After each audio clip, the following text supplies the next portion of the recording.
जय हिंद। मैं रिजवान सर पटना से आपको बताना चाहता हूं किस तरह से गलत पढ़ाकर हमारे देश के बच्चों के भविष्य के साथ खेला जा रहा है।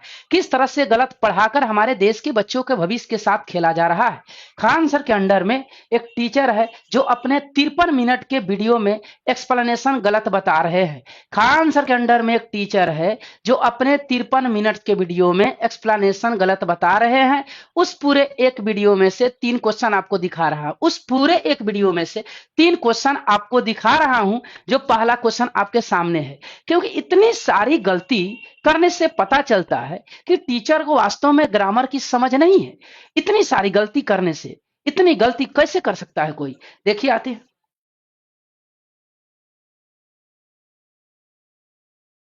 Neither the case nor I are living for Hyderabad. ध्यान देना, neither हो, neither nor, either और सिंगुलर होते हैं। ये नॉर के बाद से कोई मतलब नहीं है। इस नाइदर के बाद जो रमेश आया है सिंगुलर है, तो उसके हिसाब से यहाँ आर नहीं क्या आएगा, चीज आएगा। देखिए यहाँ पे इन्होंने क्या गलती किया। पहला तो क्या बोले हैं कि नाइदर नॉर में नॉर आई से कोई मतलब ही नहीं है, जबकि नियम यह है कि नाइदर नॉर आइदर और not only but also say जुड़ा होता है तो नजदीक वाले के अनुसार होता है। नाइदर नॉर में इसका सब्जेक्ट राकेश नहीं है, इसका सब्जेक्ट आई है। आई के अनुसार यहाँ पे आर नहीं, यहाँ पे होना चाहिए एम। जबकि इन्होंने क्या कर दिया है कि बोला है कि नॉर आई, यानी आई सब्जेक्ट नहीं है, राकेश के अनुसार बोला है। जो पहला गलती तो इन्होंने ये किया है। हमको ये समझ नहीं आ रहा इतनी बड़ी गलती कैसे हो सकता है। इसका मतलब जो इनको ग्रामर की समझ नहीं है, ग्रामर में सिंटेक्स चैप्टर की समझ नहीं है। आते हैं नेक्स्ट क्वेश्चन देखते हैं। No sooner we entered than he got up and left the room. ध्यान देना, बड़े बढ़िया,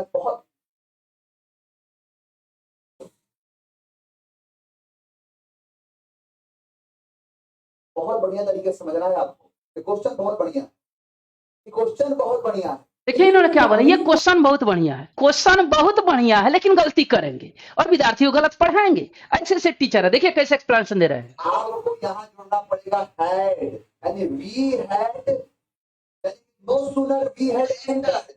देखिए इन्होंने क्या गलती बोला। नो सूनर, यहाँ नो सूनर से यदि शुरुआत हुआ है तो नो सूनर, पहला ध्यान दीजिए, उनसे पहले जो है इस तरह से 4 तरह से क्वेश्चन पूछा जाता है। 4 तरह से क्वेश्चन पूछा जाता है जिनमें इन्होंने एक टाइप का क्वेश्चन बताया, वो भी गलत बताया है। पहला देखिए एग्जामिनर करता है नो सूनर देन लेता है, तो पहला नो सूनर देन लेता है। एग्जामिनर क्या करेगा, देन की जगह देन लगा देगा, यानी यहाँ पे एक जगह ई लगा देगा, तो यहाँ पे ई नहीं ए होगा। पहला टाइप हो गया। दूसरा टाइप जो इन्होंने बताया वो भी गलत बताया है। नो सूनर इन्वर्जन लेता है यदि शुरुआत में हो तब, तो नो सूनर इन्वर्जन लेगा, तो इन्वर्जन में यहाँ पे इन्होंने क्या बताया, वी हैड इंटर्ड नहीं, लेकिन यहाँ पे ये होना चाहिए हैड वी इंटर्ड, क्योंकि नो सूनर का रूल कहता है कि यदि इन्वर्जन लगेगा तो सब्जेक्ट के पहले वर्ब का प्रयोग होता है, सब्जेक्ट के पहले वर्ब का प्रयोग होता है, इन्वर्जन कहलाता है। तो no sooner had we entered होगा, हैड अपने बाद V3 लेता है।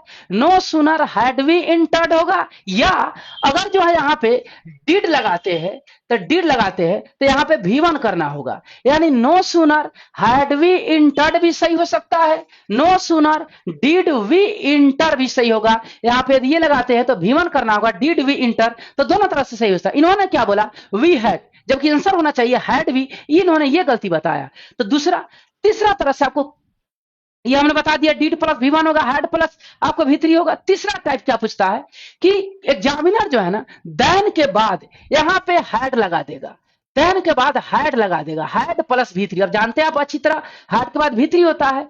वास्तव में देन के बाद कभी भी परफेक्ट टेंस नहीं आ सकता है, यदि आना भी होगा तो इंडिफिनिट आएगा, यानी देन के बाद इंडिफिनिट आएगा। तो ध्यान रखिएगा, एनडीए में क्वेश्चन पूछा हुआ है, देन ही हैड गॉट भी लिख सकता है। वास्तव में ही हैड के बाद ही हैड नहीं होना चाहिए, डायरेक्ट हमारा ही गॉट होना चाहिए, यहाँ पे ये गलती हो सकता है।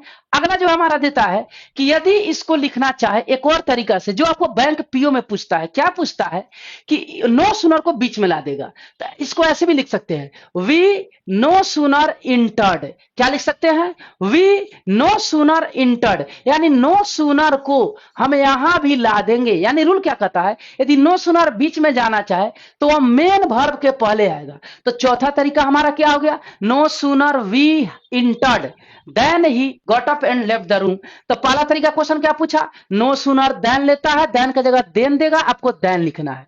दूसरा तरीका, नो सूनर के साथ इन्वर्जन आता है तो no sooner had we entered होगा या no sooner did we enter होगा। तीसरा तरीका, देन के बाद जो है कभी भी पास्ट परफेक्ट नहीं आएगा, देन के बाद जब भी यूज करना होगा तो इंडिफिनिट का यूज करना हो, वो इंडिफिनिट प्रेजेंट हो सकता है या पास्ट हो सकता है। यहाँ पे पास्ट है इसलिए पास्ट इंडिफिनिट दिए, अगर प्रेजेंट होता तो प्रेजेंट इंडिफिनिट देते। नेक्स्ट आपको क्वेश्चन ये पूछ सकता है कि वी नो सूनर इंटर्ड हो जाएगा, वी नो सूनर इंटर्ड हो जाएगा, वी नो सूनर इंटर्ड कर देगा, यानी इसको बैंक पीओ में पूछा हुआ है। फिर आते हैं नेक्स्ट क्वेश्चन आगे तरफ, आप देख रहे हैं ना कैसे गलती कर रहे हैं।